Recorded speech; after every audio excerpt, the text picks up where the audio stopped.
자, 녹화 중이라고 메시지가 떴습니다. 자, 그러면 시작해 보도록 하겠습니다. 자, 25년도입니다. 이제 새해고요. 25년도 1월 1일에 시작을 하는 우리 제2차 뇌과학 공부법대학 25학년도 설명회를 해보도록 하겠습니다.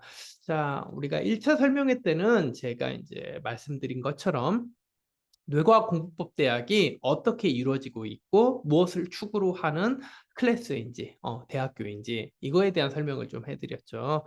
오늘은 일단 1차 설명회 때 여러분들이 뭐 미처 궁금하셨지만 다 설명하지 못했거나 뭔가 문제 제기를 하지 못했거나 뭐 여러 가지 질문을 하지 못했던 사항들에 대해서 제가 조금 더 깊게 상세하게 좀 말씀드리는 시간을 갖고 싶습니다. 이제 그렇게 공지도 해드리고 예고도 해드렸죠. 그리고 이제 여러분들의 Q&A를 좀 이제 해설해 드리고 이제 그거를 해제해 드리는 시간 동안 이제 뭐 제 1차 설명회 때 미처 말씀드리지 못했던 조금 더 깊이 있는 내용, 뭐 심화된 내용, 뭐 심화된 논의들 제가 또 부가 설명을 해드리겠다라고도 말씀드렸습니다.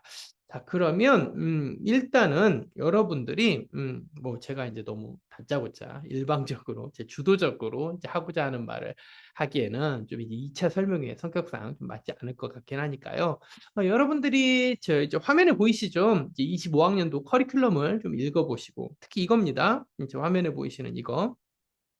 25학년도 커리큘럼 이 안내 책자를 한번 전체적으로 읽어보시고 궁금하셨다든가 뭔가 질문해보고 싶었던 분들 이제 그런 부분들을 좀 한번 여러분들이 얘기해 주시면 감사하겠습니다. 일단은 편하게 좀 여러분들의 이제 퀘스천을 좀 받겠습니다. 리퀘스트를 좀 받고요. 이제 그거를 바탕으로 조금 더 심화된 논의, 추가적인 내용들을 제가 덧붙이는 식으로 좀 진행을 해볼까 합니다.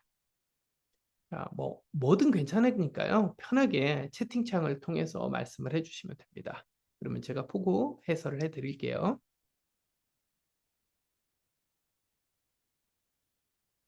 자, 일단 어떤 질문들이 좀 있으실까요?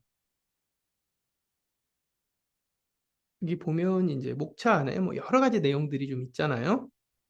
뭐 여러분들이 지금 보시는 것처럼 제공 혜택에 관한 뭐 질문도 있으실 수도 있고요. 콘텐츠에 관한 질문도 있으실 수도 있고요.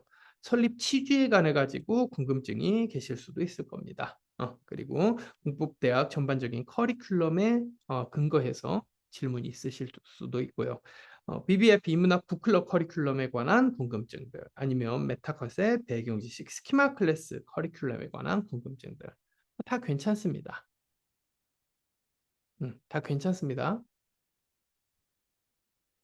자, 혹시 타이핑을 좀 치고 계시는 중일까요? 음, 사실 이제 이 줌 어플은 그거는 없는 것 같더라고요. 이제 다른 어플들에서는 종종 본 적이 있는 것 같은데, 이제 참여자분들이 뭔가 막 타이핑을 하시면 뭐 타이핑 중입니다. 이렇게 이제 메시지가 이렇게 뜨는 그런 프로그램들도 있었던 것 같기는 한데, 줌은 아직 이제 그런 걸 바탕으로 한 어떤 메커니즘은 없는 것 같습니다. 자, 북소리님, 질문은 일단 아니신 것 같은데요. 한번 읽어보겠습니다. 저는 아직 커리큘럼은 보지 못했습니다. 그리고 오늘 참여했는데요. 정말 많은 콘텐츠들이 있더라고요. 아, 아직 다 읽어보시지 못했군요. 예, 괜찮습니다. 시간 내셔서 뭐 언제든지 다운로드 링크는 우리 영상 속 뭐 영상 본문 그리고 뭐 고정 댓글 그리고 또 우리 언어의 종은 채널 내에 있는 여러 가지 뭐 커뮤니티 게시판에 있는 글들 거기 안에 다 있으니까요. 뭐 편하게 언제든지 다운받아서 읽어보시면 되겠습니다. 네, 말씀하신 대로 이제 많은 콘텐츠가 있죠. 뭐 그때도 이제 말씀드린 것처럼 간단히 다시 한번 언급 리바이벌을 좀 해드리자면, 그러니까 엄밀히 말하자면 우리는 총 이 세 가지를 1년 동안 할 거예요. 전반적으로 이제 공부법 대학이라고 이름은 이렇게 이제 네이밍은 돼 있지만 이제 아주 구체적으로 얘기하면 뇌과학 공법 대학 자체의 커리큘럼도 있으면서 동시에 여러분들과 함께 독서도 하면서 책도 해설하고 정리를 하는 단고나 정리를 하는 VVIP 임납 클럽도 매달 진행이 되고요. 여러분들의 어떤 고전 지식, 그러니까 우리가 이제 불변의 진리라고 할 수 있는 것도 있을 수는 있잖아요. 이 불변이 어느 정도까지 이제 불변인지는 이제 뭐 책에 따라서 상황에 따라서 맥락에 따라서 다 달라질 수 있는 부분이기는 하지만 그래도 우리가 아주 이제 고전이라고 할 수 있는 클래식이라고 할 수 있는 이제 그런 것들에 대한 공부를 하는 타이밍. 이게 바로 이제 메타컷의 배경 지식 스키마 클래스라고 보시면 됩니다. 그래서 편하게 이해하시면 돼요. 이제 뇌과학 공법대학 커리큘럼 자체는 이제 여기 30에서 31페이지에도 적혀 있긴 하지만 아주 구체적인 공부법 그리고 자기계발법과 관련한 내용들로 다 이루어져 있는 거라고 보시면 돼요. 30페이지에서 31페이지까지 되어 있고요. 그리고 VVIP 인문학부 클럽 커리큘럼 같은 경우에는 이제 실제로 우리가 독서를 하는 거죠. 정말로. 현대판 고전들, 특히 우리가 반드시 알아야 할 최전선의 이론들, 지금 현재 가장 명망 있는, 가장 권위 있는 학자들이 이 각각의 학문 분야에서 어떠한 이론들과 어떠한 이제 나름대로의 논증들을 해나가고 있는지 그런 어떤 이제 최전선의 우리 지식을 공부하는 타임. 그게 바로 이 현대판 고전을 읽는 독서, 즉 VVIP 인문학부 클럽이라고 보시면 돼요. 현대판 고전은 그런 뜻이에요. 현대판 고전은 우리가 말하자면 최전선의 이론을 공부하는 타임.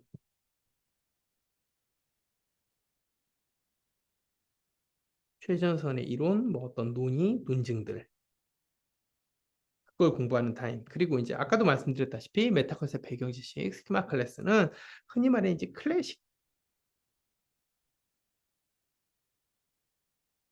우리가 고전이라고 부르죠. 클래식 북스 고전. 그래서 뭐 우리가 흔히 뭐 한자로 이렇게 쓰지 않습니까? 고전. 고전을 공부하는 타임이다. 일단 이렇게 이해하시면 된다라는 거죠. 자, 혹시 뭐 궁금한 점이 뭐 전혀 없으실까요? 어. 일단 궁금한 점이 있으면 그거를 토대로 좀 말씀드리면 훨씬 더 자연스럽고 편하게 좀 이제 시작을 인트로를 할 수 있을 것 같아서 이제 그렇게 말씀드린 건데 어. 너무 거창한 질문 아니어도 됩니다, 여러분들. 뭐 너무 부담 갖지 않으셔도 되는데 음, 질문이 딱히 없으실까요? 자, 복소리님, 네. 마인드맵 공부법을 검색하다가 이 채널도 알게 됐습니다. 아, 그렇죠. 마인드맵에 대한 얘기가 좀 있었죠. 뭐 어차피 뭐 질문은 아니시지만요. 말씀해 주신 김에 이제 이거를 바탕으로 조금 더 이제 논의를 이끌어 보자면, 심화된 논의를 말씀드려 보자면, 마인드맵 공부법은 사실 뭐 작년에 더 구체적으로 이제 5월 달에 이제 아주 이제 시쳇말로, 속된 말로 각을 잡고 하기는 했죠. 각을 잡고 공부하기는 했지만 이거는 올해도 할 거예요. 어떻게 보면 거의 매달 뭐 뇌과학 공부법 대학의 공부법 및 자기계발법이든 아니면 클럽에서든 메타컨셉트 클래스 고전 일기에서든 간에 어떤 식으로든 이 마인드맵에 관한 얘기라든가 예시라든가 제가 직접 실증해낸 자료들 이런 걸 계속 보시게 될 거예요. 계속 보시게 될 겁니다. 그러니까 마인드맵 공부법은 사실 작년 5월 달에 아주 각 잡고 제대로 된 해설과 설명이 이루어지긴 했었지만 올해도 이제 거로부터 심화되거나 예시가 될 수 있거나 여기서 좀 파생이 돼서 응용이 될 수 있는 다양한 어떤 사례들, 뭐 실증적인 자료들 뭐 이런 걸 이제 계속 보시게 될 거예요. 그러니까 이제 뭐 작년 걸 굳이 이제 공부하지 않으셨다 하더라도 얼마든지 도움이 되고 계속해서 반복해서 이제 숙지하실 수 있다라고 생각하시면 됩니다. 그리고 이제 저번에 시간 1차 설명회 때도 말씀드린 것처럼 나는 그 마인드맵 공부법을 꼭 보고 싶다. 그러면요 편하게 생각하셔도 되는 부분이 뭐냐면 한 번 더 말씀드립니다. 이게 이제 제공 혜택이에요, 여러분들. 제공 혜택. 제공 혜택이라고 지금 적혀 있죠. 신입생 특전, 제공 혜택 및 콘텐츠.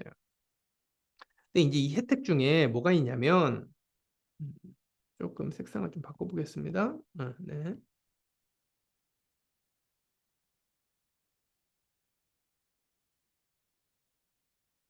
이 제공 혜택 중에 어떤 콘텐츠가 있냐면, 저랑 1대1 피드백 수업을 받는 이제 파트가 있어요. 이제 이런 서비스가 있기는 한데, 만약에 이 수업 중에 뭐 3개를 다 쓰셔도 돼요. 총 3회가 진행이 될 수 있는데요. 여러분들 수업 1시간당 1회라고 생각하시면 됩니다. 근데 이 중에 1개 내지는 2개, 뭐 많게는 3개까지도 여러분들이 그냥 나는 1대1 대신 3개, 과어로를 선택하겠다.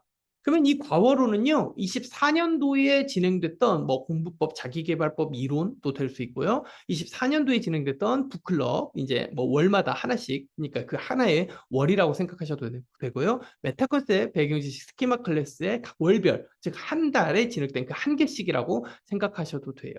어쨌든 뭐 24년도에 진행됐던 뇌과학 공법대학의 공법 자기계발법 이론 중에 나는 마인드맵 하나만큼은 꼭 필요하다. 그러면요.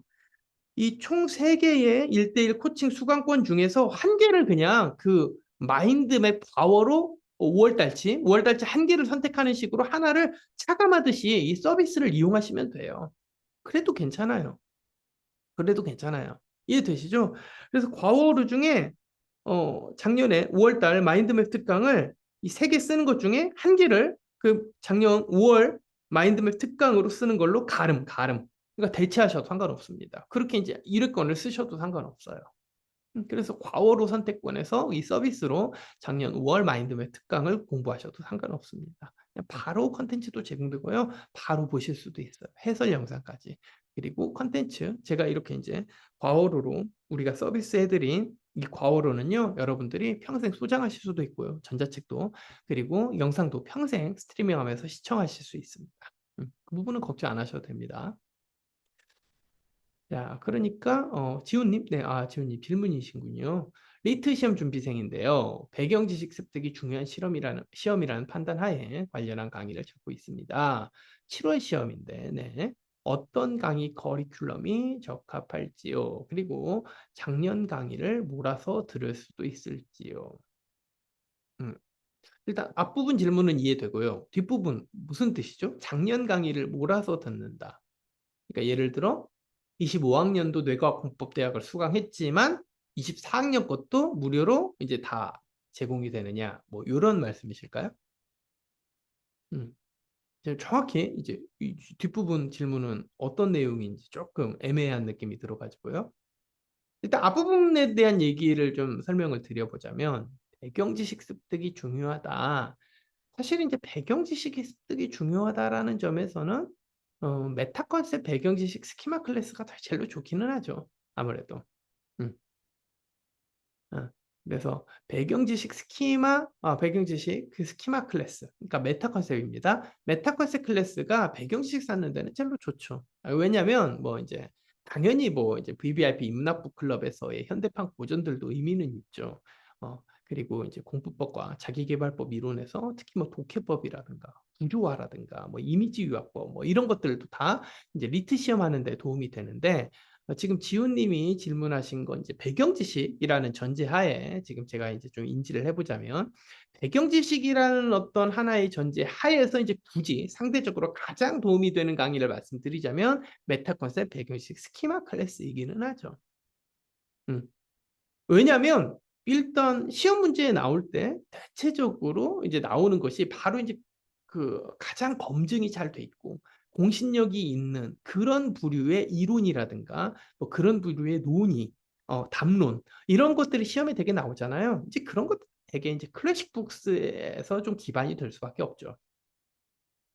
이제 그렇다고 뭐 고전만 무조건 나오냐라는 건 절대 아니에요.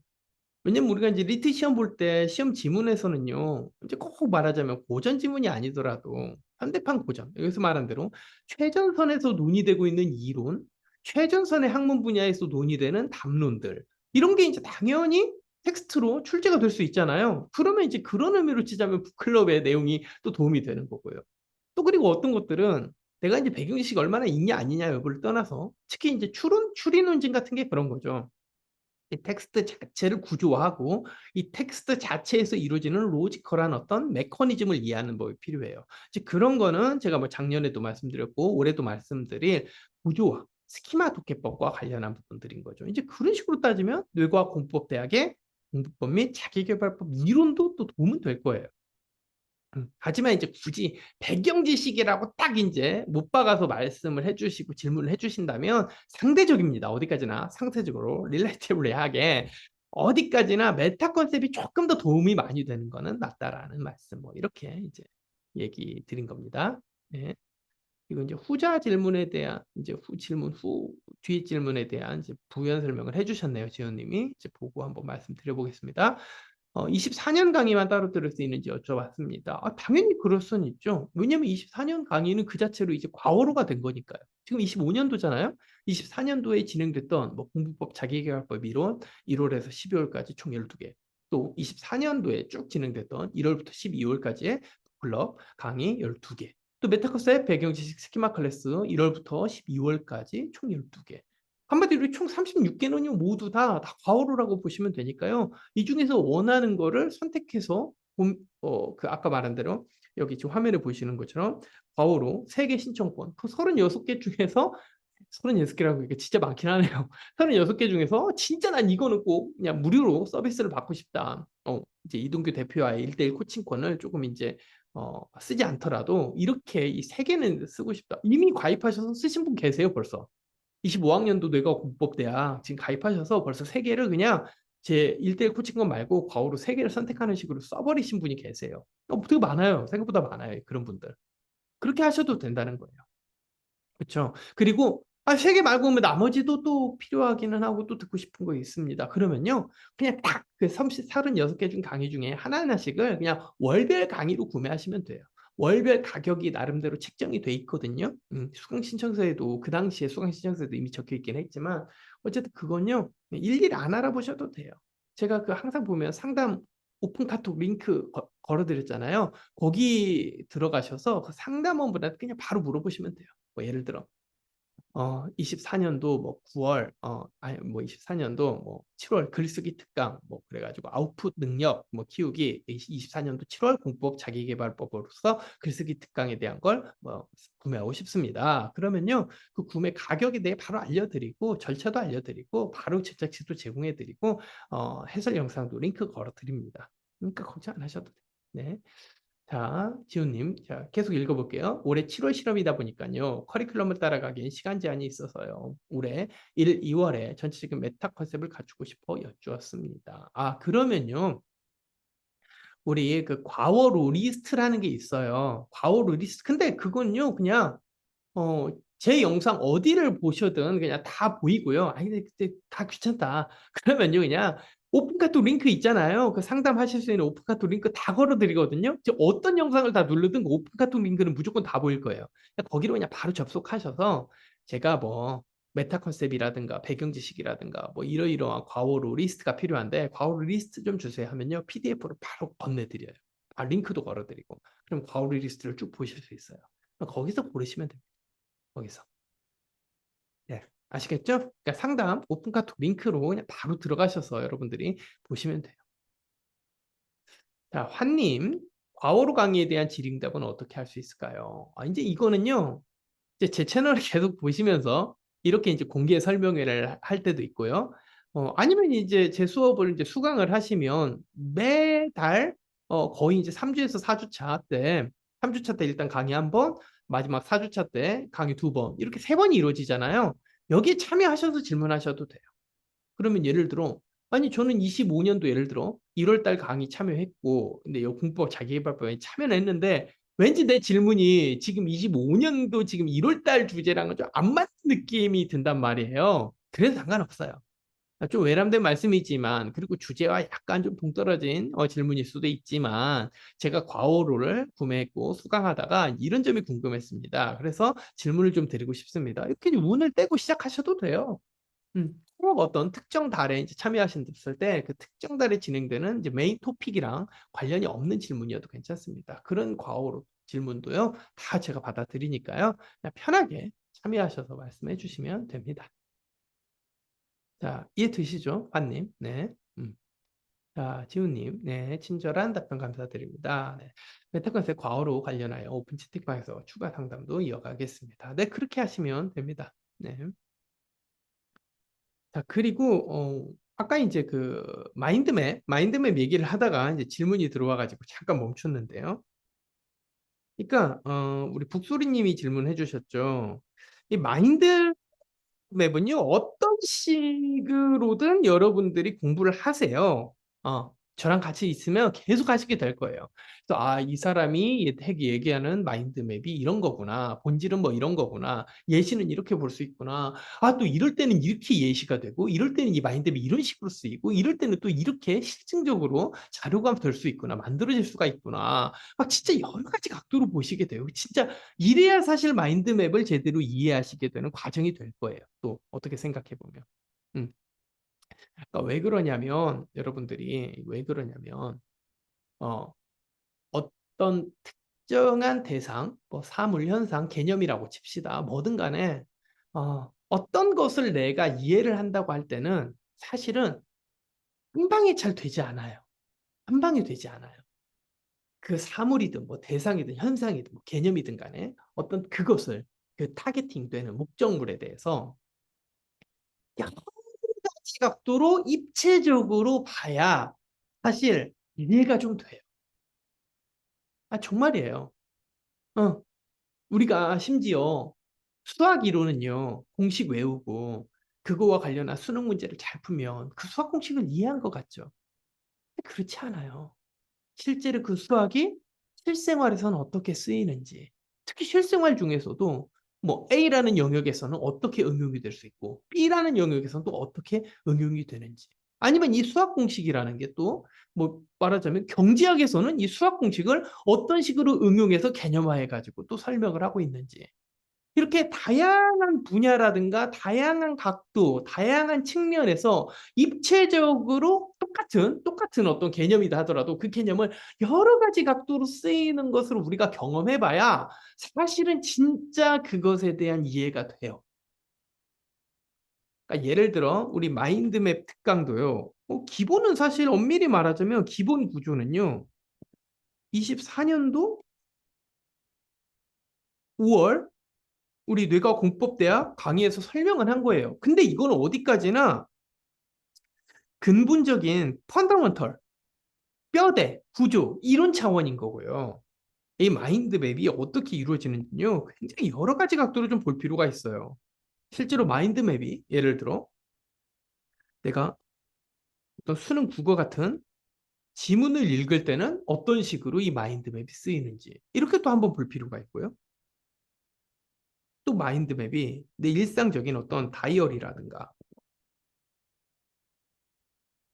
플래너를 정리하는 데는 어떤 식으로 또 쓰이는지 이렇게도 한번 또 볼 필요는 있어요. 심지어 아까 말씀드린 것처럼 어떤 현대판 고전 같은 내가 실제 시중에 있는 책을 읽고 이 책을 요약하는 차원으로는 마인드맵이 또 어떻게 이용되는지 이렇게 될 수 있죠. 현대판 고전 문학만이 아니라 고전을 읽을 때는 또 어떻게 마인드맵이 적용될 수 있는지, 심지어 아니면 내가 뭔가 글을 써야 돼, 아니면 내가 PPT를 만들어야 돼, 뭐 아니면 또 내가 어떤 사업 계획서를 써야 돼, 아니면 내가 뭔가 직장에서 나름대로 프로젝트가 있는데 그 기획안을 만들어야 돼. 그렇죠. 이런 것처럼 이럴 때는 또 마인드맵이 어떻게 쓰이는지 이게 다 어떻게 돼야 하냐면요. 다 1년에 이해, 즉 이그앤 플링처럼 이해가 돼야 돼요. 그래서 하나하나씩 솔직히 이거를 다 다양한 각도에서 마인드맵이라는 이 기본 원리, 이 베이직, 말하자면 베이직이죠. 베이직 시오리. 이 기본 원리가 어떻게 다양한 각도로 실제로 응용이 되는지 여러 가지 측면으로 볼 필요가 있어요. 이거 말고도 진짜 많아요, 사실. 작년에도 말씀드린 것처럼 진짜 많아요. 올해도 할 거예요, 올해도. 예를 들어 어떤 것도 있냐면 마인드맵을 이용해서 AI와 뭔가 토론을 한다거나 아이디어를 개발한다거나 뭐 여러 가지 얘한테 질문을 하는 방식은 또 어때야 하는지, 토론하는 법, 아이디어 개발법, 그리고 질문하는 법, 이거에 관한 마인드 매핑도 가능해요. 또 토론한 걸 정리하는 차원에서의 마인드 맵. AI와 논의해가지고 아이디어 개발한 걸 정리하는 차원에서의 마인드맵. 내가 걔한테 질문한 걸 갈무리하고 정리하는 차원에서의 마인드맵. 그것대로 또 예시가 될 수 있어요. 다 이런 거예요. 응, 이해되시죠? 무슨 얘기인지. 응. 그래서 내가 여러분들에게 이제 강조해 드리고 싶은 건 이거예요. 일단 마인드맵 기법을 굉장히 다양한 각도에서 지금 보시는 것처럼 다양한 각도에서 여러 가지 측면으로 예시, 이그젬플링을 해드리면서 이해시켜 드린다. 이걸 일단 이해하시면 좋을 것 같아요. 음. 여러분들 질문 주셨으니까 북소리님 질문 주셨으니까 대답은 해드릴게요. 그냥 한 가지만 더 말씀드리고 대답을 해드리겠습니다. 그리고 또 뭐냐면요. 이것도 있어요. 이걸 마인드맵이라고 꼭 이해하시지 마시고 이렇게도 이해할 수 있겠죠. 이 노란색 부분처럼 이해해 보시면 인생을 살면서 내 나름대로 베이직 시오리를 만드는 법 이런 어떤 사고법도 가르쳐 드리는 게 25학년도 뇌과학공부법 대학의 일환이라고 생각하시면 돼요. 그러니까 내가 어떤 특정 대상에 대해서 내가 뭐 예를 들어 A라는 대상에 대해서 아니면 A라는 문제 상황을 만났어요. 그럼 문제 상황을 이걸 어떤 식으로 내가 구조하고 이론할 건지 나름의 이론을 만드는 법 그리고 그 이론을 다양한 각도로 실험하고 응용해 보는 법 이런 식으로도 이해할 수 있어요. 이 베이직 시오리가 꼭 마인드맵이 아니더라도 그런 차원으로도 여러분들의 뇌를 개발시켜 드리고 혁신시켜 드리고 조금 더 틔워 드릴 생각이에요. 그러니까 내가 어떤 문제 상황을 만났을 때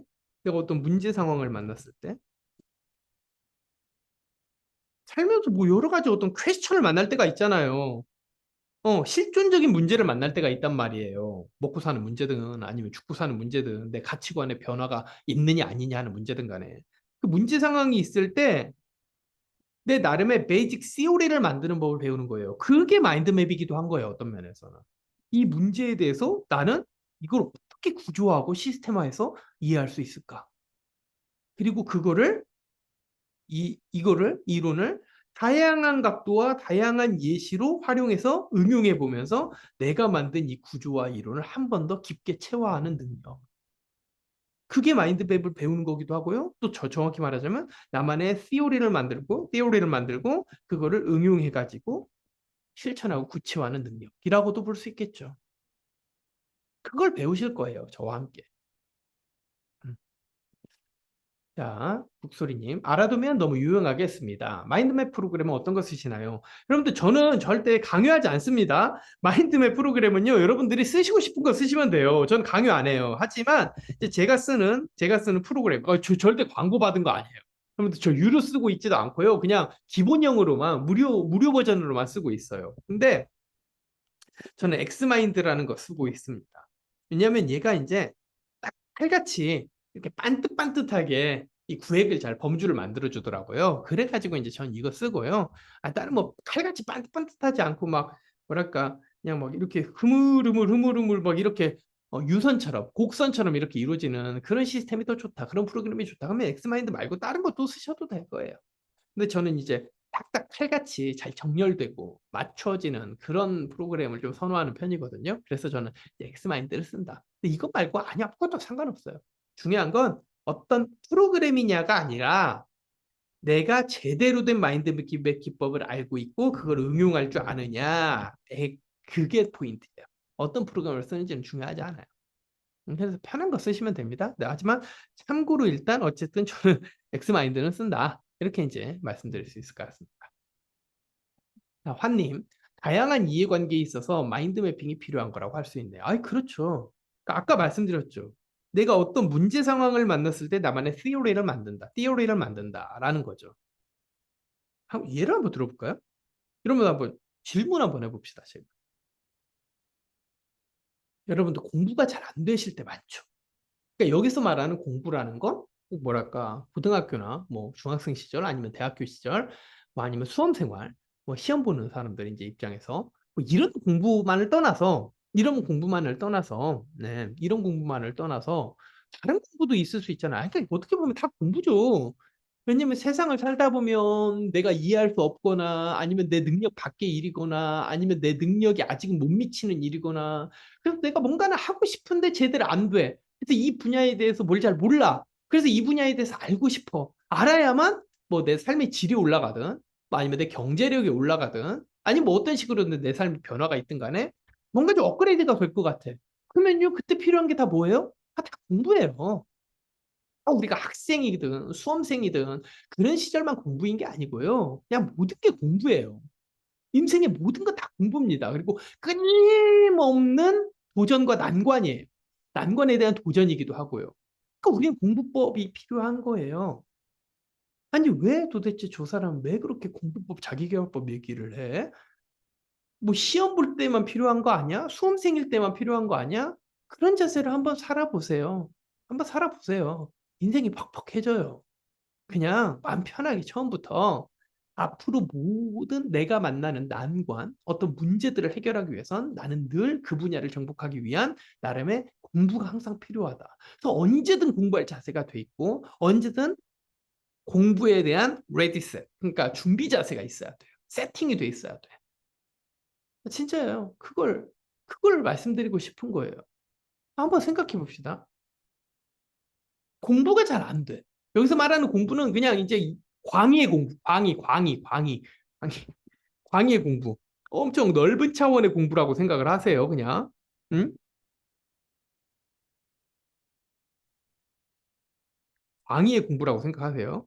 광의의 공부, 광의의 공부예요, 광. 여러분들, 그럼 내가 뭔가 공부를 해야 돼.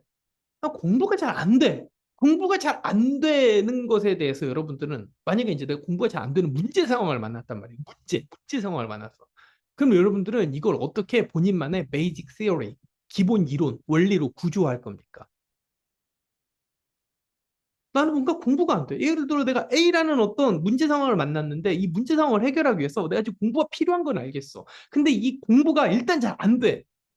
그러면 이 공부가 잘 안 된다고 할 때 이 안됨이라는 문제 상황을 어떻게 구조적으로 시스템화해서 이해하고 싶으시냐고.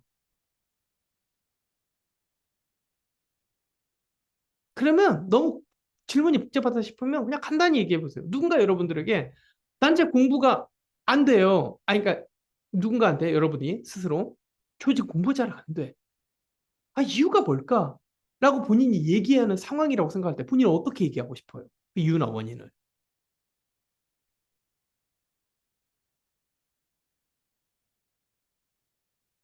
이유나 원인. 아니면 그냥 그런 걸 다 떠나서 그냥 아주 일반론적으로 공부가 안 되는 이유가 뭐라고 생각하세요, 여러분들은? 그냥 아주 그냥 일반적이고 지금 화면에 보이는 것처럼 광의의 측면에서 공부가 안 되는 이유를 여러분들이 나름대로 개념화시켜서 설명해야 하는 상황이라면 뭐라고 대답하시고 싶으세요? 거 봐요. 보세요. 답이 다 안 나오죠? 벌써부터. 응. 이게 이제 2025학년도에는 제가 2024학년도는 어떻게 보면 그냥 우리가 이제 공부를 할 때 필요한 가장 기본적이고 원리적이고 기초 자세. 그러니까 어떻게 보면 이제 뭐 학생 시절이나 수험생 시절에도 도움이 될 법한. 하지만 이제 거기서 이제 심화되고 응용되는 차원으로까지는 미처 다 말씀드리지 못한 어떤 베이직한 원리들에 대한 얘기들만 좀 드렸다고 보시면 되고요. 25학년도 때는 더 디테일하고 심화된 얘기들을 좀 다룰 거예요. 그렇다고 뭐 4학년도 걸 모르면 25학년도 건 전혀 못 듣습니까? 간단히 이것만 살짝 말씀드리자면 전혀 그렇지 않아요. 25학년도 거는 25학년도 거는 그 자체만 듣고도 충분히 이해되실 수 있습니다. 그 부분을 걱정하지 않으셔도 되는데 어쨌든 공부가 잘 안 된다. 라고 할 때 여러분들은 이 개념을 어떤 식으로 설명하거나 이해하실 겁니까? 음,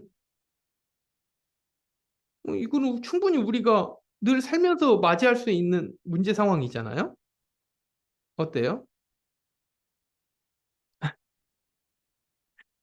왜 이렇게 어렵게 생각하세요, 여러분들? 그냥 누가 여러분들한테 한번 질문했다고 생각해 보세요. 뭐 누구누구야? 아니면 선생님, 뭐 제가 공부가 왜 이렇게 안 되죠? 공부가 잘 안 돼요. 이유가 뭘까요? 이렇게 물어보면.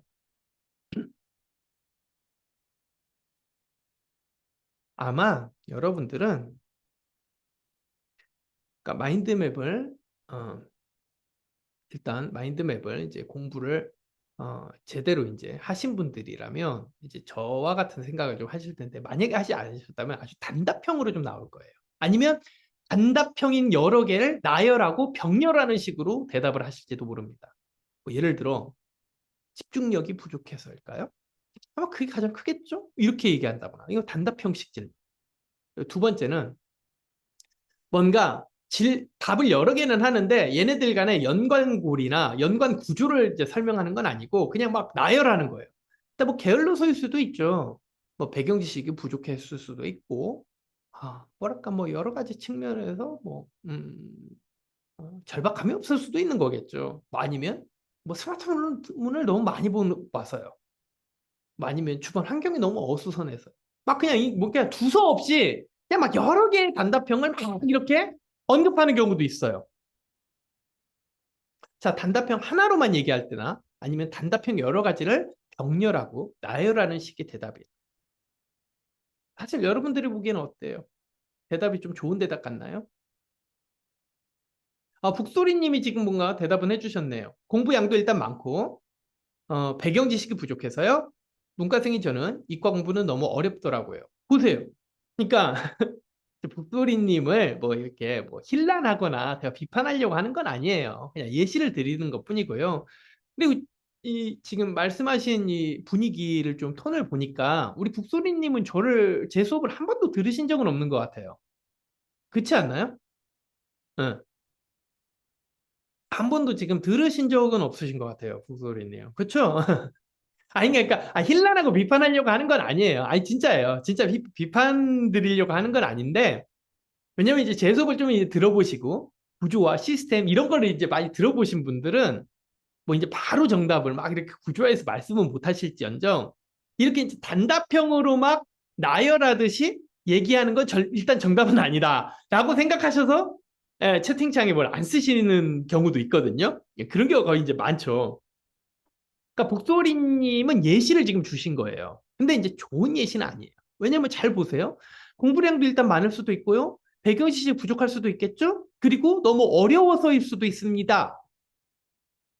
그러니까 나름 대답이긴 해요, 이것도. 단답형은 아니고 단답형 세개가 붙은 거죠. 근데 중요한 건 얘네들 간의 연결 구조나 나름대로의 연계 고리가 안 보여요. 시스템, 즉, 스키마식으로 구성이 되어 있는 게 아니에요. 그쵸? 잘 생각해 보세요. 나름대로 하나하나씩은 맞는 말일 수 있거든요. 양이 일단 많을 수 있죠. 백분 지식이 부족할 수도 있고, 난도 자체가 너무 높을 수도 있는 거예요. 그래서 공부가 안 되는구나. 근데 이런 식으로 사고를 해봤자 문제의 본질도 일단 잘 안 보이고, 그런 문제의 본질이 보이지 않기 때문에 해결책도 잘 안 보여요. 여기서 이제 그 이유를 너무 뭐랄까 적나라하고 아주 디테일하게까지는 설명하지 못하겠지만 저는 만약에 이런 질문을 받는다. 공부가 안 돼요. 뭐 제 입장일 수도 있고 다른 사람 입장일 수도 있겠죠. 그러면요, 저는 만약에 이런 질문을 받았다고 했을 때 저는 그 설명을 할 때 마인드 매핑, 아까 이제 말씀드린 대로 나름대로의 마인드 매핑을 해가지고 그분을 설득하기도 하고 이해시켜 드릴 거예요. 어떻게 할 수 있냐? 예를 한번 들어볼게요. 아주 간단한 예로, 아이고 죄송합니다. 꺼놨어야 하는 건데. 네. 자, 마이크가 작나요? 아이고 여러분들 죄송합니다. 마이크 목소리가 좀 작나요? 잠깐만요. 제가 조금만 더 키워볼게요. 계속 작았어요? 말씀하시지. 아이고, 죄송합니다. 그리고 헤라님, 되게 오랜만에 뵙는 것 같은데요? 아닌가요? 헤라님 맞으시죠? 예, 예. 우리 헤라님, 그래도 옛날에 북클럽도 많이 들으시고, 메타콘스 클래스도 들으셨다. 그쵸? 네, 네. 자, 아이고. 네, 기억하죠. 예, 거의 초창기 때부터 들으셨던 분이시잖아요. 그쵸? 네, 한 5년 전? 이 채널 시작할 때? 네. 그때 많이 뵀었어요. 네, 기억나요. 예, 예. 지금은 어떠신가요, 여러분들? 볼륨이? 지금은. 지금 볼륨은. 지금도 좀 작나요? 아니면 이게 좀 거리가 먹을까요? 네. 아이, 북소리님 죄송하실 필요 전혀 없습니다. 이제 배우시면 되죠. 배우시면 되죠. 실제로 이런 식으로 마인드 매핑에서 구조적으로, 스키마식으로, 시스테마식으로 이렇게 설명하거나 이해하는 사람이 몇이나 되겠어요. 아이, 뭐, 자랑하려고 말씀드리는 거 아니지만 여러분들이 이제 필요성을 느끼시는 차원에서 예시를 하나 드리자면, 아니, 솔직히 이렇게 얘기하는 유튜버도 아무도 없잖아요. 공부법이나 자기계발법 얘기할 때. 뭐 구조화, 스키마, 범주화. 사실 이런 얘기하는 분 거의 없어요. 그냥 뭐 수험 공부나 뭐 아니면 뭐 이제 대학 공부, 수능 공부 뭐 이런 거 할 때 약간 뭐 범주화, 뭐 여러 가지 뭐 시스템 구조 뭐 이런 걸 얘기하긴 하지만 그게 일종의 마인드 매핑과도 연관이 된다라는 식으로 하나의 기본 이론으로 이렇게 구축시켜서 얘기하는 경우는 거의 없죠. 그렇죠? 자, 어쨌든 그렇다는 겁니다. 지금부터 배우시면 돼요. 그러니까. 어. 웬만한 사람은 알고 있는 부분이 아니에요. 이건 제 공부법 대학을 수강하시면서 여러분들만이 누리실 수 있는 뭐 나름의 특권적인 공부법이라고 보시면 됩니다. 특별한 공부법이죠. 자, 어쨌든 공부가 안 돼요라고 얘기를 할 때 아까 우리 이제 북소리님 절대 비판하려는 건 아니니까 오해는 마시고요. 아까처럼 단답형의 여러 가지 얘기들을 나열하고 변기해봤자 아무 도움이 안 돼요. 상대방한테는. 그렇잖아요. 야, 너는 백영지 씨 양도 좀 부족한 것 같고, 야, 난도를 좀 조절해. 아, 그리고 또 뭐라고 말씀하셨죠? 하나는, 양을 좀 줄여. 뭐 이렇게 얘기하면 다 파편적이고 단편적인 개념들만 들어올 뿐이에요. 그리고 금방 그거는 금방 휘발돼 버립니다. 사라지죠, 머릿속에서. 형해화되죠. 마인드 매핑 기법이란 건 예를 들어 이런 거예요. 저는 만약에 이렇게 설명을 해드릴 거예요. 야, 공부가 안 돼? 그거는 일단 네가 세 가지가 문제라서 그런 거야. 일단 첫 번째, 이걸 호르몬 차원으로 설명을 해볼게 해서 일단 큰 틀로서의 주제의식을 호르몬으로 잡아가는 거예요. 그래서 너는 지금 호르몬 분비에 문제가 있어. 호르몬 분비에 문제가 있어. 자, 일단 첫 번째, 너는 일단 도파민이 안 나오는 게 문제일 테고, 두 번째는 노르 에피네프린이 안 나와서 문제인 거야. 야, 너무 너무 걱정하지 마세요. 좀 이따 설명드릴게입니다. 너는 노드 아드레날린이라고도 불러요. 뭐 같은 이름이에요. 뭐랄까, 기억이 가물가물한데 유럽에서는 노르에피네프린이라고 많이 부르고 미국에서는 노드 아드레날린이라고 좀 부른다던데 뭐 모르겠어요 이제 정확히는. 근데 어쨌든 두 개는 의학 용어로 같은 말입니다. 생물학적 용어로 같은 말이에요. 네. 아이라님, 네. 자영업이었었는데 23년, 4년 진행하던 일이 정신이 없었습니다. 아이고 그렇군요. 예, 어찌어찌 버텨내었어요. 아유 축하드립니다. 축하드립니다. 그래도 회생 하신 거네. 그러니까 살아남으신 거네. 서바이브 하신 겁니다. 축하드립니다. 25년부터 도약하고자 합니다. 잘 부탁드립니다. 아유, 제가 더 잘 부탁드리겠습니다. 자, 어쨌든 넌 도파민이 문제고 노르에피네프린도 문제일 테고 얘도 문제야. 너는 아세틸콜린이 안 나오는 거야. 이게 뭔 얘기냐? 이렇게 생각하시면 돼요. 도파민은요, 이거 많이 들어보신 분들은, 제 수업 많이 들어보신 분들 알 텐데, 도파민은 언제 나옵니까? 우리가 어떠한 사고 행위, 아니면 어떠한 정신 상태, 어떠한 심적 상태에 놓였을 때 도파민이 나와요? 근데 이거는 도파민은 우리가 의지로 만들어낼 수는 있어요, 사실. 특정한 정신 상태에, 심적 상태에 우리가 놓이게끔 하면 되거든요. 나름대로 의식을 집중해서. 가끔은 무의식적으로 당연히 일어날 때도 있죠. 여러분들이 릴스나 쇼츠 볼 때가 일으키지만 의식적으로도 만들어낼 수 있어요.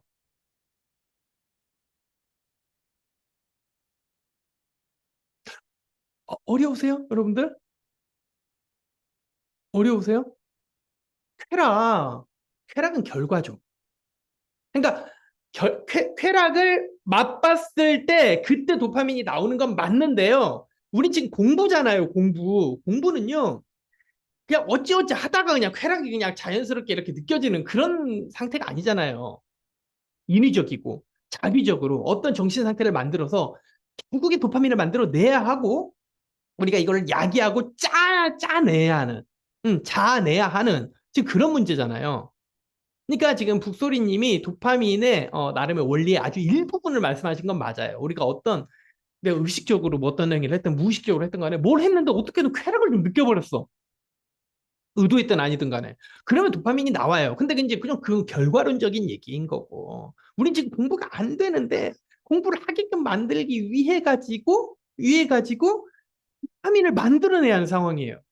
그러면 내가 지금 하기 싫은 일임에도 불구하고 도파민이 나오게끔 하려면 어떤 정신 상태와 심적 상태를 우리가 읽어내야 하냐는 겁니다.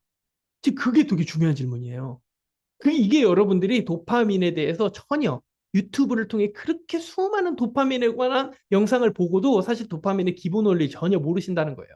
도파민은 의도했든 의도하지 않았든 간에 쾌락을 느끼면 나오는 메커니즘의 호르몬이기는 하지만 그건 아주 일부분의 얘기인 거고요. 도파민은 우리가 일부러라도 어떤 특정한 의식 상태, 심적 상태, 어떤 정신 상태를 만들어냄으로써 생길 수 있는 거예요.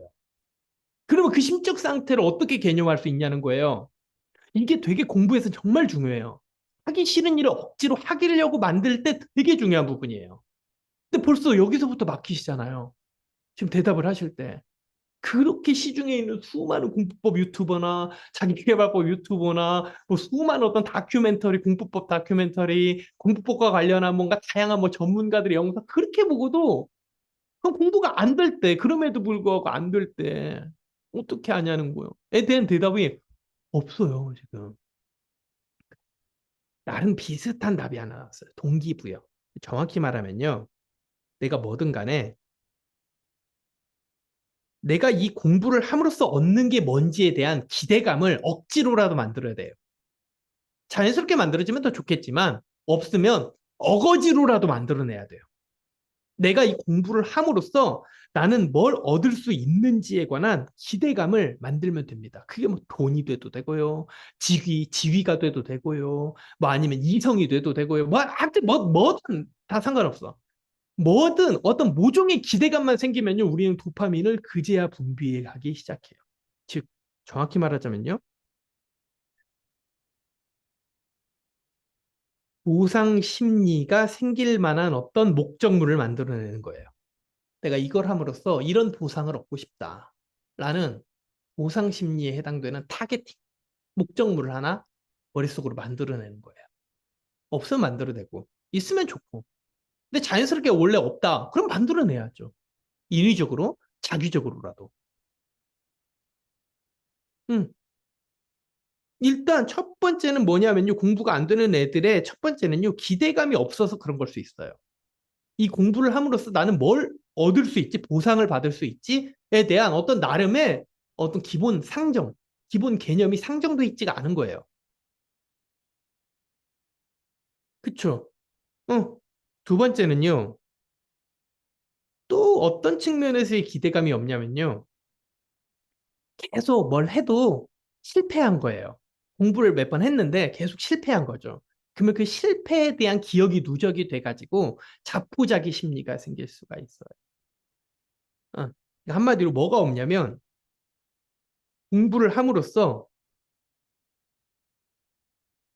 성취감을 맛본 적이 없는 경우일 수도 있어요. 그러니까 어떤 애들은 나는 공부를 하면 이런 걸 얻을 수 있다라는 기대감은 있어. 근데 도파민이 원활히 막 분비되진 않고 항상 나오려다 말아. 그 이유는 뭐 때문일 수 있냐면요. 보상 심리는 있지만 그 공부를 함으로써 성취감을 맛본 적이 별로 없는 거예요. 그러면 성취감을 맛본 적이 없으면 이게 생기다 말거나 아니면 애당초 생기지도 않을 수 있어요. 아까 북소리님 쾌락이라고 말씀하셨죠? 이게 아까 북소리님이 언급하신 그 쾌락에 해당이 되는 영역이에요. 자, 보세요. 그러니까 북소리님은 지금 쾌락을 언급을 하셨지만 잘 보세요. 도파민이 갖고 있는 시스템, 즉 스키마, 구조 중에 아주 일부 영역에 대한 얘기만 그냥 건드리신 거라는 거예요. 이해되세요? 근데 도파민이라는 얘기가 딱 나왔을 때 제가 지금 이렇게 언급해드린 것처럼 머릿속에 이런 식으로 구조화가 딱 돼서 나오는 사람. 음. 이렇게 구조화돼서 나오는 사람. 그러면 이거는요, 도파민에 대한 뭐가 있는 거예요? 제가 즐겨 쓰는 세 글자. 도파민에 대한 구조나 시스템적인 이해가 있다. 구조나 시스템적인 이해가 있다. 이거를 제가 뭐라고 표현해요? 아니, 구조화라고 표현 안 하잖아요. 이 스로 시작하는 세 글자 항상 얘기하잖아요. 메타 컨셉, 배경 시식, 땡땡땡 클래스. 여기 이미 나오는 말이잖아요. 메타 컨셉, 배경 시식, 땡땡땡 클래스. 뭐예요? 왜 정답? 여러분들 어려우세요? 정답이 뭐예요? 스키마, 스키마. 이게 스키마예요, 여러분들. 별것도 아니에요. 그냥 도파민이라고 했을 때, 자, 다시 한번 말씀드리지만, 우리 북소리님 너무 열정적이고, 열의 있게, 정성스레 대답해 주셔서 너무 감사해요. 그러니까 지금 절대 비판하려는 거 아니에요. 정말 좋은 자세로 지금 수업을 듣고 계시는데요. 어쨌든 예시를 드는 것 뿐입니다. 절대 비판하려고 하는 거 아니니까 오해하지는 마세요, 북소리님. 네. 어, 북소리님은요, 도파민에 대한 스키마가 없는 거예요. 왜? 도파민 했을 때 쾌락 딱 하나의 글자밖에 연결이 안 되거든요. 그쵸? 근데 도파민 했을 때, 도파민은 기대감 때문에 일단 나오는 거지. 근데 기대감은 두 가지 종류가 있어. 보상을 얻을 수 있을 것에 대한 심리감. 그리고 성취감을 몇 번 맛봤는지에 대한 기대감. 이렇게 두 개로 구조할 수 있지. 그러면요, 이 사람은 도파민에 대한 스키마가 있는 거예요. 즉, 스키마. 다시 말해, 구조, 시스템, 한자로 적자라는 겁니다. 시스템적 사고가 되는 사람이에요. 이해되시죠? 뭔 얘기인지. 어, 그런 거예요. 일단 이렇게 설명하면 지금 전체에서 3분의 1밖에 설명을 안 했지만 납득이 돼요, 안 돼요? 상대방 입장에서. 납득이 되고, 그리고 상대도 이해가 돼.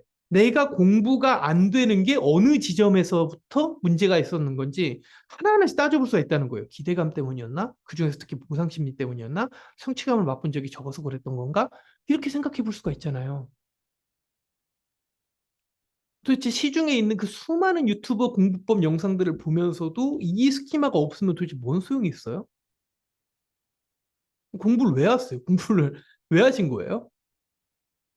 그쵸? 보세요. 자, 어떤 공부가 안 돼요라는 건 일종의 문제 상황이에요. 트러블.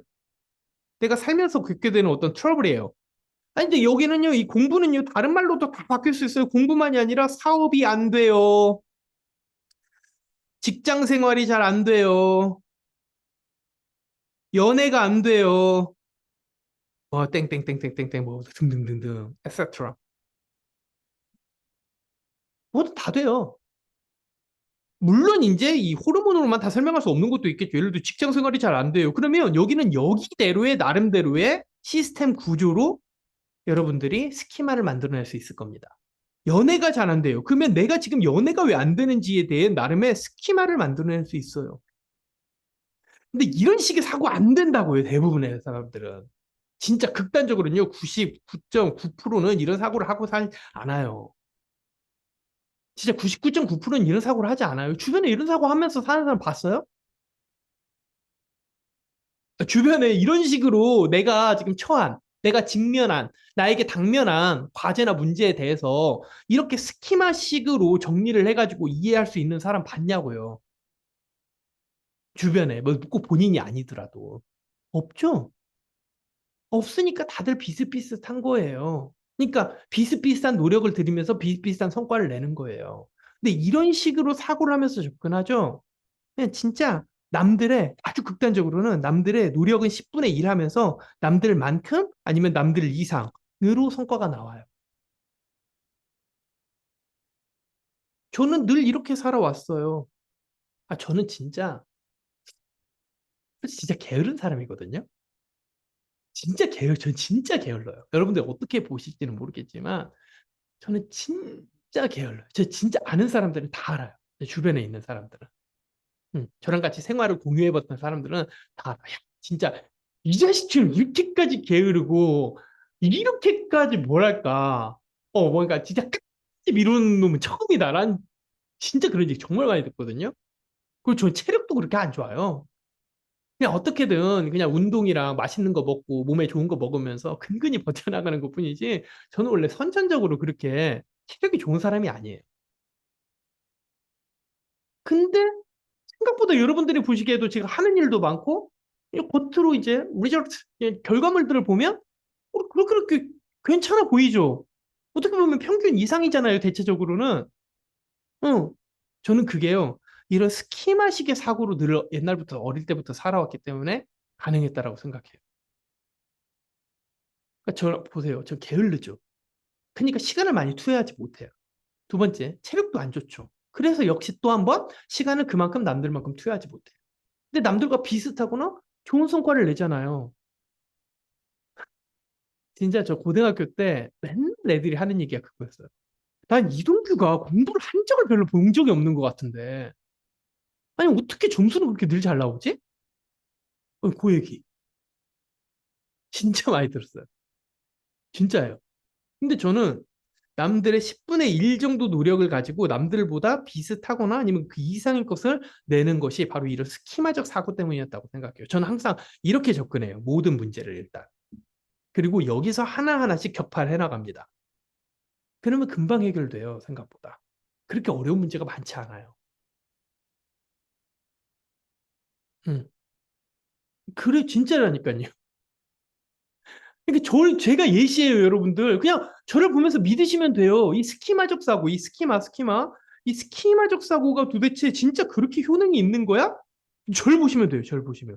이 스키마적 사고 그만큼 효능이 있는 거야라고 궁금하시다면, 이 스키마적 사고 궁금하냐고, 그 효능이 있는지 궁금하시다면, 저를 보시면 돼요. 진짜 제 주변 친구들이나 저 생활을 공유한 사람들 다 알아요. 진짜 저 인간만큼 게으르고 저 인간만큼 시간 들이는 거 싫어하고 저 인간만큼 노력하는 거 싫어하고 저 인간만큼 체력 저지른 사람 못 봤는데, 아니 어떻게 저렇게 늘 좀 결과물을 아웃풋은 좋지? 그 원인이 다 여기에서 나오는 거예요, 진짜. 이걸 여러분들에게 말씀드리고 싶어요. 왜냐면 여러분들은 저보단 게으르지 않으실 거 아닙니까? 저보다 체력 좋으실 거예요. 저는 체력이 진짜 안 좋은 이유가, 저는 태어날 때부터 큰 질병을 갖고 태어났어요. 이게 선천적인 심장병이라고, 심장질환이 전 처음부터 있었어요. 물론 뭐 이제 고등학교 한 1학년 때쯤 수술하고 좀 괜찮아지기는 했는데, 그래도 막 남들만큼 좋진 않아요. 그냥 어거지로 그냥 좋은 거 많이 먹고 운동 그냥 꼬박꼬박 매일매일 조금씩 어떻게든 하면서 한 20몇 년 동안 살아오다 보니까 그냥 건강해 보이는 것처럼 보이는 것뿐이지, 저는 그렇게 내구성이 좋은 사람이 아니에요, 애당초. 음, 음. 그러니까 이제 남들 보기에는 어때요? 머리가 좋아 보이는 것처럼 보이는 거죠. 똑똑해 보이는 것처럼 보이는 거죠. 근데 뭐 부인하진 않겠어요. 머리가 좋고 똑똑한 건 맞는데 선천적인 게 아니라 이 스키마적 사고를 통해서 그게 가능했기 때문에 그랬던 거예요. 제가 진짜 장담하는데 여러분들은 저보다 훨씬 게으르지 않으세요. 훨씬 부지런하신 분들일 거예요. 왜냐면 살면서 저보다 게으른 사람 제가 못 봤거든요. 진짜. 저보다 체력 좋으실 거예요. 여러분들이 못 보셔서 그렇지 저 그렇게 체력 안 좋아요, 진짜. 하루 이틀만 좀 무리하면요, 하루 이틀은 다 쉬어야 돼요. 근데도 그래도 이런 것들을 해내면서 사는 게 다 스키마적 사고 때문이에요. 그러니까 이거를 매달 북클럽을 통해서, 메타컨셉트 클래스를 통해서, 그리고 공부법, 자기계발법 이론 매달을 통해서 이걸 계속 실증적으로 예시로 보여드릴게요. 어떻게, 그러니까 모든 상황마다 어떠한 컨텐츠나 문제 상황을 만나더라도 이걸 어떻게 스키마적으로 분석해내는지, 그거를 말씀드릴게요. 헤라님, 네. 맞아요. 나이 먹고 살아가면서 더 절실히 필요함을 느낍니다. 맞아요. 왜냐면 해야 할 일은 앞으로도 계속 많고요. 여러분들이 이렇게 구조화를 해놓지 않으면요, 일은 한정없이 벌어져요. 일은 진짜 한정없이 벌어져요. 문제 상황이 끝없이 밀어 닥친다고. 네. 자, 아이고, 그 다음 얘기하실 거 질문하셨네요. 기대감이라는 범주에 혹시 리스크에 대한 불안, 두려움도 포함이 되나요? 저를 움직이는 동력을 되돌아보면 밝고 원대한 꿈은 이득, 이 플러스가 기대감이었는데, 결국 매일매일 눈앞에 저를 움직이게 하는 건 안에서 생길 문제들, 또 돌아올 손해들, 리스크, 이런 두려움 쪽이었던 것 같아요. 이미 나왔으니까 설명을 해드리겠습니다. 자, 어쨌든 호르몬 문제가, 일단 도파민에서 문제가 생겨서 공부가 안 될 수도 있어요. 그렇죠. 동기부여가 안 되는 이유가 이제 이것 때문이라는 거죠. 동기부여가 안 되는 두 번째. 뭐가 문제냐? 즉 모티베이팅이 안 되는. 말하자면 나를 움직이게 하는 기제, 동. 동기, 모티베이팅하는 기제. 이거를 한번 봅시다. 헤라님이 말씀하신 불안감이요, 얘 때문이에요. 노르에피네프린과 노드아드레날린이 나와야 둘 다 같은 호르몬 얘기입니다. 우리가 한마디로 공포심 아니면 위기의식이라고 얘기해도 돼요. 위기의식, 위기감. 위기감이 들어야 모티베이팅도 돼요. 즉, 그 어느 정도의 일정량 이상의 공포심과 위기감이 자아내줘야 나와야 즉 노르에피네프린이 나오고요. 그게 모티베이팅에 도움이 돼요. 헤라님이 지금 질문하신 내용이 여기에 해당이 되는 내용입니다. 그러니까 어디에는 범주에 포함이 되지 않아요? 도파민이랑은 상관이 없어요. 공포심과 위기감은 도파민이랑은 상관이 없어요. 도파민이랑은 상관이 없어요. 공포심과 위기감 자체는 도파민과 다른 부위, 흔히 말해 여기 변연계, 편도체 부위에서 나오는 호르몬이에요. 그게 이해되시죠? 응. 그러니까 공포심은 그러면 또 어떻게 범주화가 되느냐? 이렇게 될 수 있죠. 첫 번째, 내가 공부가 안 되는 이유가 아주 이제 단순한 위기감, 단순한 위기의식 차원으로 설명하자면 너무 지금 주변 환경이 그러니까 편해, 컴포터블해. 네가 지금 너무 컴포터블한 환경에 있어. 응. 이렇게 얘기할 수 있는 거예요. 그러니까 예를 들어 아주 쉽게 예로 집에서만 네가 자꾸 있으니까 공부가 잘 안 되는 거야 라는 것도 이거에 관련된 거예요. 너무 편한 곳에 있으니까 공포심이나 위기감이 잘 안 들어. 근데 마냥 쉬고 싶다라는 생각이 지배적이야. 그래서 노르에피네프린도 안 나와. 그러니까 모티베이팅도 안 돼. 이런 식의 기제로 흘러갈 수 있다는 거예요. 그러니까 이해되시죠? 또 그리고 어떤 것도 얘기할 수 있냐면 네가 절박함이 있지 않는 상황이라서 그럴 수도 있어요. 이건 더 이제 광의의 환경이라고도 볼 수 있는데 뭐 예를 들어 네가 금수저라 그래. 나도 솔직히 공부 안 해도 네가 공부 안 해도 먹고 살 수 있잖아. 니네 엄마 아빠가 이미 땅도 있고 집도 있고 뭐 여러 가지 너한테 물려줄 유산도 많잖아. 네가 지금 절박함이 없지? 절박함이 없기 때문에 노르에피네프린이 안 나와. 그러니까 모티베이팅이 안 되는 거야. 이렇게도 설명이 될 수 있는 거예요. 아니면 세 번째. 자, 뭐도 있냐? 공포심이 지나치게 네가 지금 지나치게 익스트리밍하게 극대해 있어. 이것도 문제예요. 어떤 면에서. 어, 공포심이 너무 많이 커. 너무 많이 커. 이거 내가 만약에 시험 봤는데 잘 안 되면 어떡하지? 내가 여기 대학에 붙고 싶다, 아니면 의대에 가고 싶다, 내가 아니면 뭐 로스쿨에 붙고 싶다, 뭐 한다, 막 사람들한테 막 이래저래 떠벌리고는 다녔는데, 내가 만약에 실패해버리면 어떡하지? 그러니까 애당초 실패할 상황 자체를 안 만들기 위해서 공포감이 너무 크다 보니까 모티베이팅을 애당초 안 할 수도 있어요. 즉, 내가 너무 극도의 실패하는 것에 대한 두려움이 커. 노르에피네프린이 너무 과다하게 분비되는 거예요. 너무 과다하다 보니까 오히려 모티베이션이 안 돼 버릴 수도 있다는 거예요. 이해되세요? 적당한 수준의 공포심과 위기감이어야 하는데 이 리스크에 대한 부담감이 너무 커져 버리니까 오히려 이 노르에피네프린 수치가 너무 커져가지고 전두엽이 마비되는 거예요. 예를 들어. 너무 이게 극대가 돼가지고 이성적인 생각을 해야 하는 나의 전두엽이 갑자기 스탑 돼버리는 거예요. 멈춰요. 정지하는 거예요. 정지하는 거. 정지. 아니 죄송합니다. 이게 아니 이 정지 막 스탑 쓰면 이거 너무 좀 길어질까 봐 그냥 그 한자를 쓰는 거예요. 한자를 편하게 개념으로 만들려고. 어쨌든 뭐 조금 더 있긴 한데 간단히 오늘은 지금 이거 설명한 날 아니니까 노르에피네프린과 관련한 문제일 수도 있는 거예요. 내가 공부가 안 되는 이유는 너무 집에서만 편하게 있으려고 하다 보니까 아니면 네가 금수저라서 절박함이 없다 보니까 즉 헝그리 정신이 없어서 아니면 네가 너무 오히려 리스크에 대한 부담감이 커가지고 전두엽이 마비돼서 어쨌든 세 가지 측면과 관련이 있는 거예요. 세 가지 측면과. 그러면 얘는 뭐예요? 노르에피네프린, 즉 공포심과 위기감으로 인해서 어떤 일이 안 될 때에 대한 스키마를 갖춘 뇌가 되는 겁니다. 이렇게 되면. 솔직히 다 여러분 하나하나씩은 다 들어본 이유들이죠. 집에서 하지 마. 너 절박하지 않아서 그래. 헝그리 정신이 없어서 그래. 그리고 너 너무 공포심이 커. 근데 이걸요 다 단답형으로 병렬시켜서 나열해서 그냥 따로 국밥처럼 따로따로 자꾸 얘기를 한단 말이에요. 죄송하지만 얘네는요 노르에피네프린이라는 호르몬 하나로 설명될 수 있는 이 범주, 이 서랍 안에 들어갈 수 있는 개념들이라는 겁니다. 그러면 이렇게 구조화를 할 줄 알아야 한다는 거예요. 아, 이해되세요? 무슨 얘기인지? 음.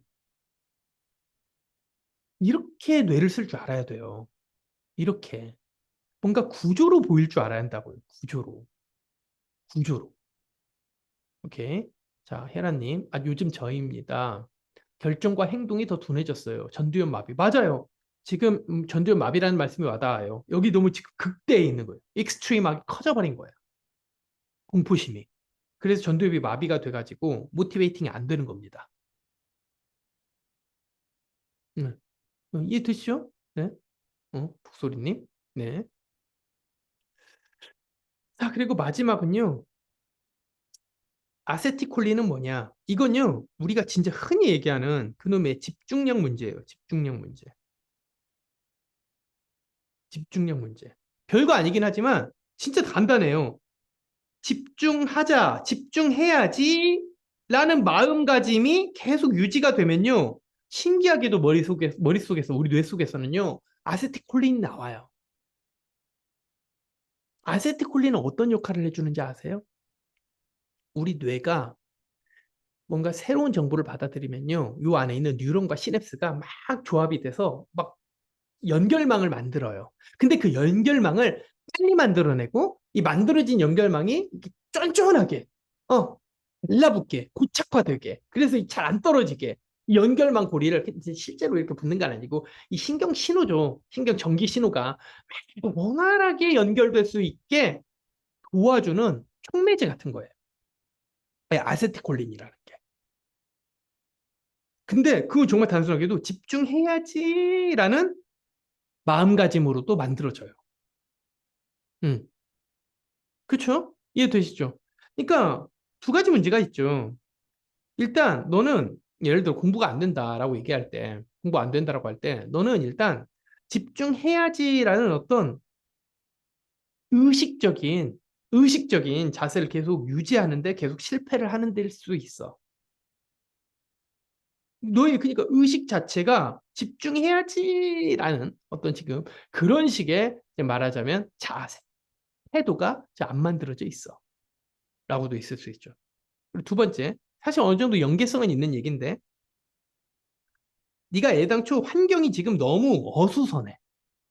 뭐 아주 막, 뭐 어마어마하게 조용할 필요는 없지만, 너가 지금 뭐 주변에 예를 들어 폰이 있다든가, 컴퓨터가 있다든가, 뭐 아니면 지나치게 시끄러운, 너무나도 시끄러운 라우드한 어떤 공공장소라든가, 뭐 클럽이라든가, 네가 지금 이런 곳에 있을 수도 있지. 라는 거예요. 음.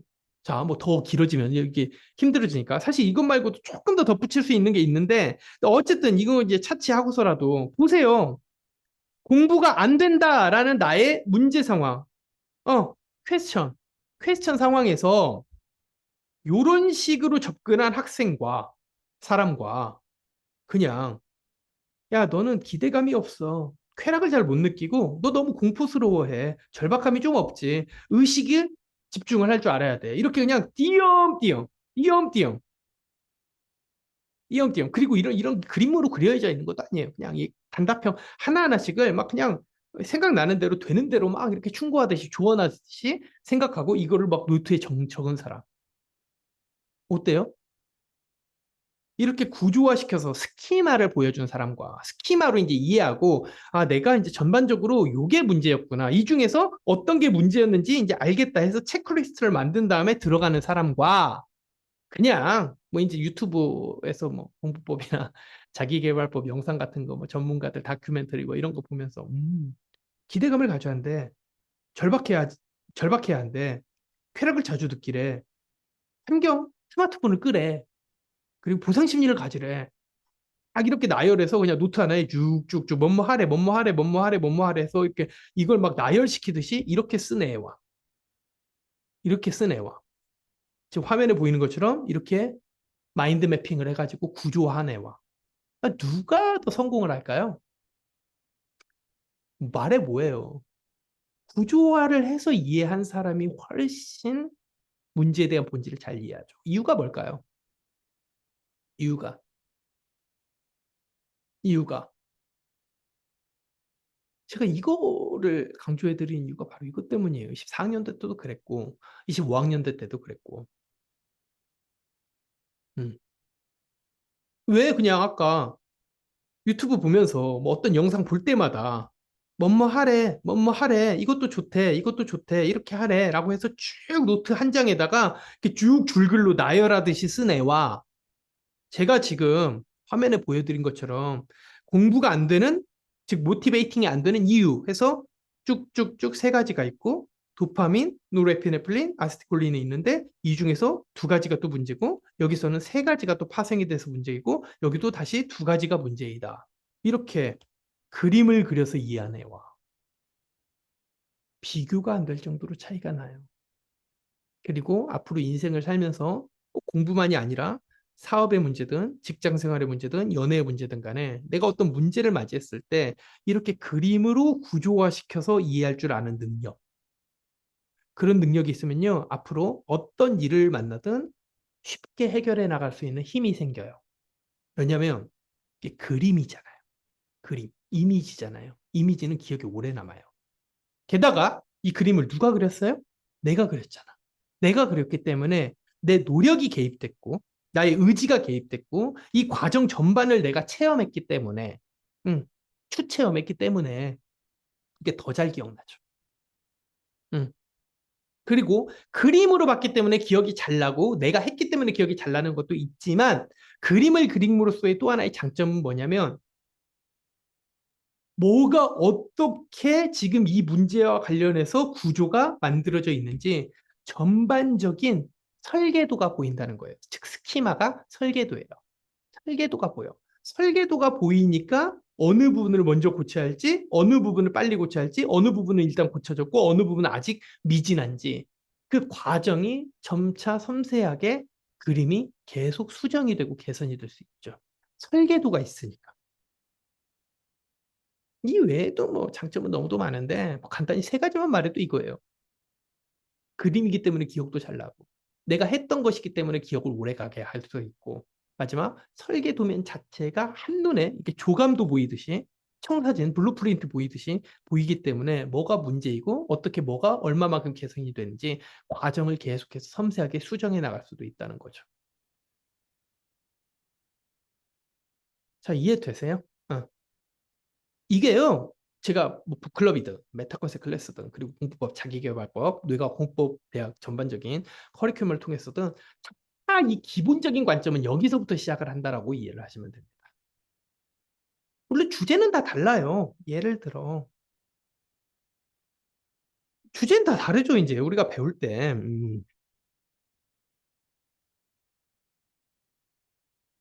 여기 보시는 것처럼 재능, 적성, 소질을 찾는 방법은 뭘까? 근데 이건 나름대로 아까 뭐예요? 마인드 매핑하는 방법이 있어요.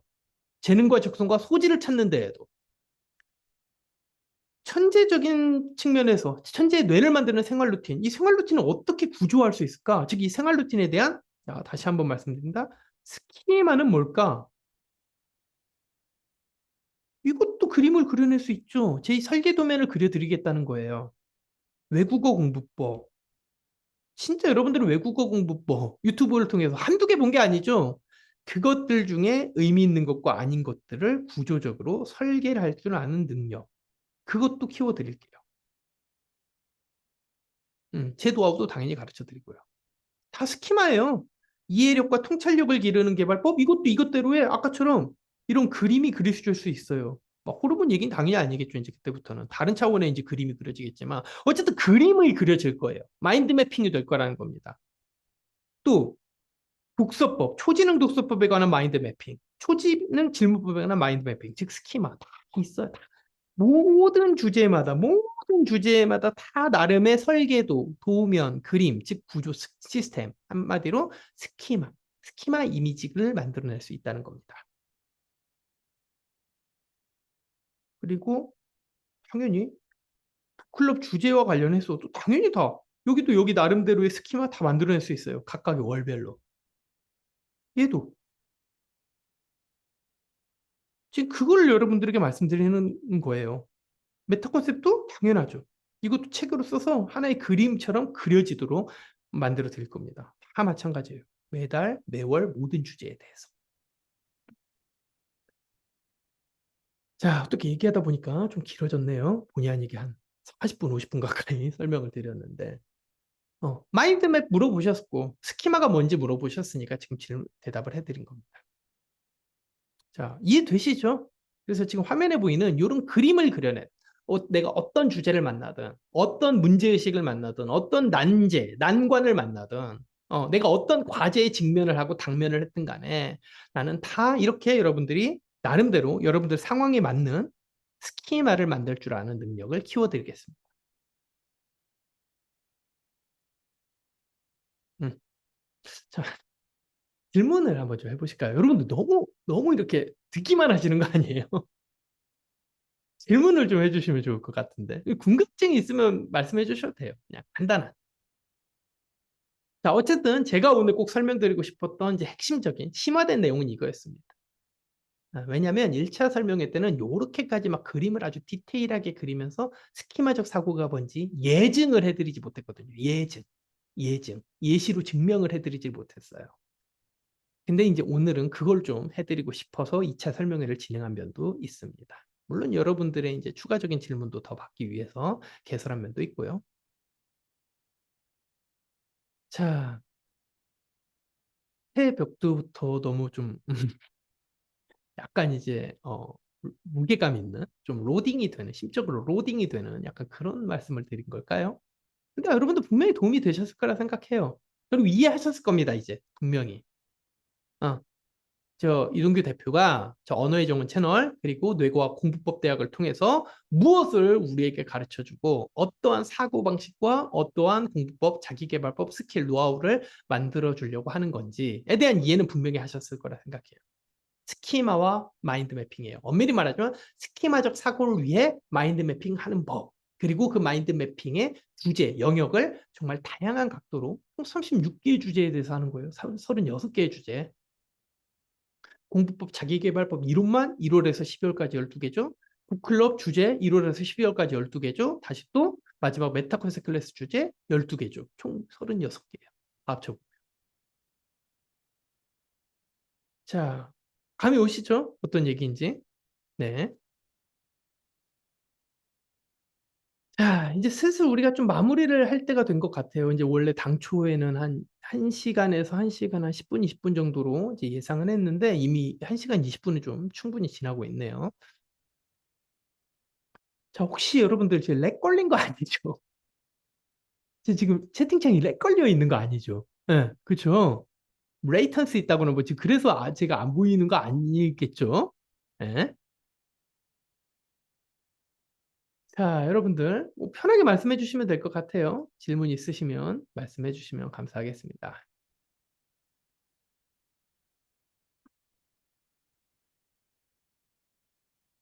자, 혜라님, 네, 감사합니다. 이해했습니다. 네, 25년 매출 증대에 사무실을 하나 더 빌려서 물리적인 장소에 투자하는 게 나은지, 그리고 인건비로서 사람을 한 명을 더 뽑는 게 나을는지, 네,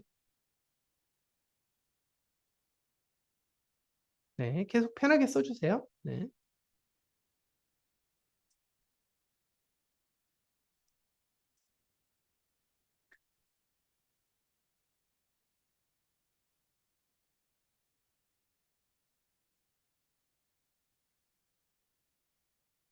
아이고, 네, 아이고, 죄송합니다. 이렇게 알림을 껐는데.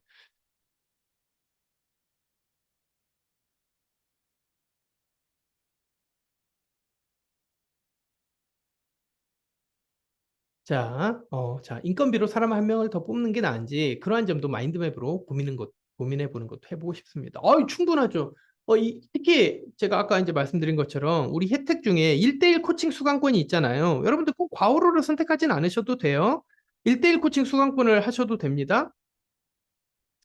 이 1대1 코칭 수강권 있잖아요. 혜택, 여기 혜택, 제공 혜택, 콘텐츠에 1대1 코칭. 이때 저랑 코칭 받으시면서 제가 마인드 매핑을 그려드리는데, 그 도움을 드릴 수 있어요. 저 이렇게 해가지고요. 다들 도움 받으셨어요.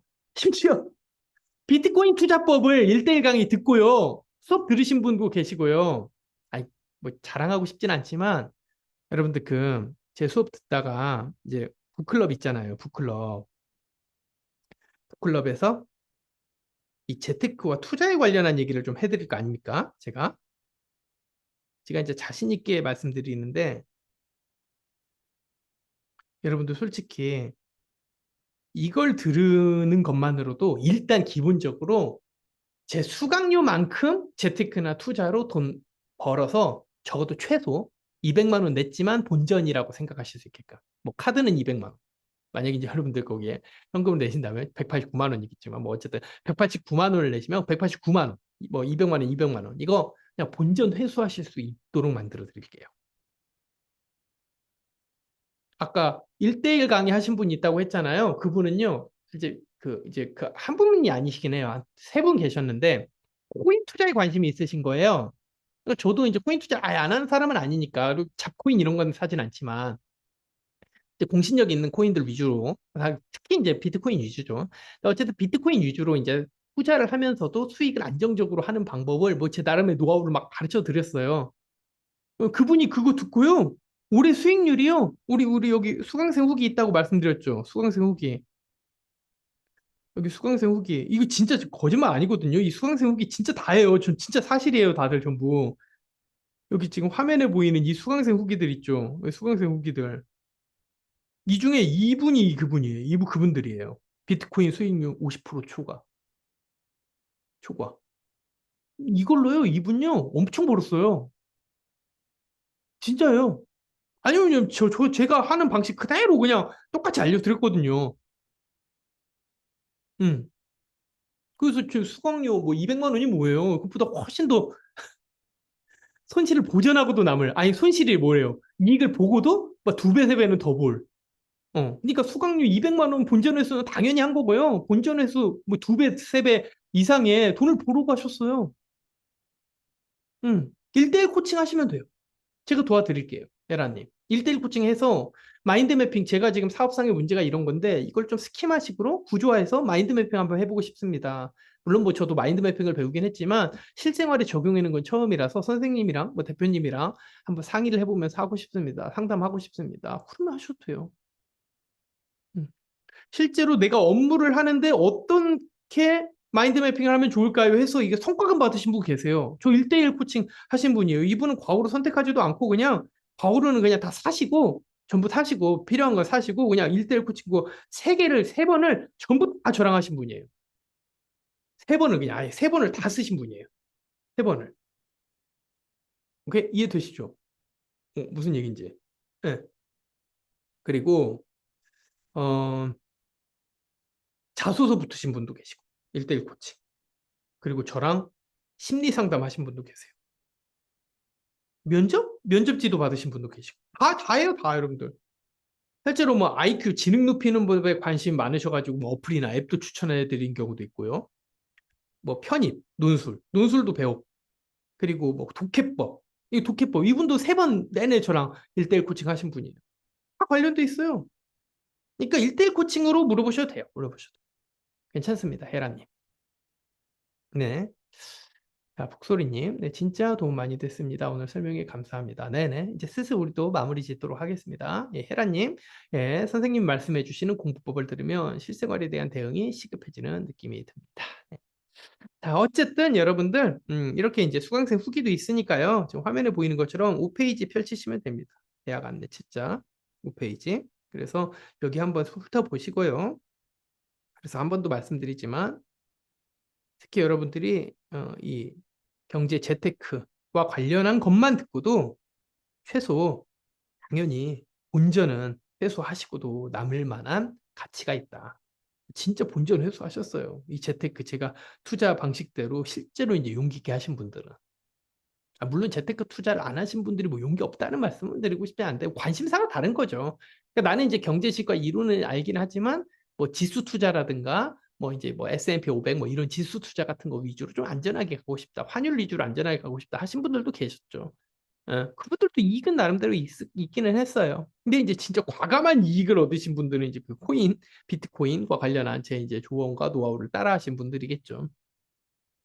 자, 어쨌든 그렇게 이해하시면 됩니다. 네. 자, 근데 이런 거 다 떠나서 뭐 본전 회수를 할 수 있다, 아니다 여부를 떠나서 여러분들이 평생 동안 써먹으실 수 있는 마인드 매핑 기법, 그리고 스키마식 사고를 하는 기법, 그리고 그 스키마식 사고를 마인드 매핑으로 이미지화하는 기법, 이를 배운다. 이게 가장 중요하다고 생각하시면 돼요. 뭐 이제 경제, 재테크, 투자 지식, 금융지능 이런 걸 이제 높임으로써 뭐 그 수강료를 본질을 회수하고 남는다. 뭐 이건 이제 제 2차, 3차적인 차원에서의 이펙트 효과들인 거고요. 네. 어떻게 보면 2차, 3차 효과도 나쁘지는 않죠.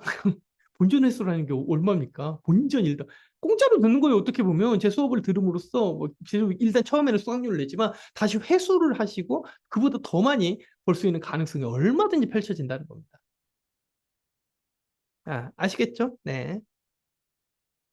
자, 마지막에 뭐 여러분들이 이제 뭐 구체적인 질문이 별로 이제 없으시니까요. 그럼 오늘 좀 이 상황으로 이제 마무리를 좀 짓도록 하겠습니다. 제가 이제 좀 생각해봐서 그럼에도 불구하고 조금 더 심화된 논의, 조금 더 구체적인 논의 이것까지 좀 말씀드렸어야 하는데 약간 또 놓친 부분이 있다라고 이제 생각이 들고 아이디어가 조금 더 또 이제 뭔가 구멍이 난 부분, 뭐 이제 펑크가 난 부분, 이제 이런 부분, 아이디어에 있어서 그런 부분이 지금 있다라고 나중에 느껴지면요. 한 번 더 3차, 뭐 4차 설명회도 또 한 번 진행해 드리겠습니다. 네, 감사합니다. 네, 오늘 감사드립니다. 예, 북소리님. 새해 복 많이 받으시길 바랍니다. 네, 저도 새해 복 많이 받으시라고, 예, 축하 인사 드리겠습니다. 자, 그러면, 마무리 짓을게요. 이거, 그리고 녹화본은 어차피 올라갈 겁니다. 편하게 생각해 주시면 됩니다. 네, 혜라님 새해 복 많이 받으세요. 지금 남아 계신 분들, 그리고 이거 녹화본, 영상본 보시는 분들 다 새해 복 많이 받으시길 바랍니다. 저는 그러면 그 다음 영상에서 또 한번 뵙도록 하겠습니다. 네, 25년 새해 복 많이 받으세요. 네, HJ 님도 감사합니다. 네, 새해 복 많이 받으세요. 네, S님도 감사합니다. 네.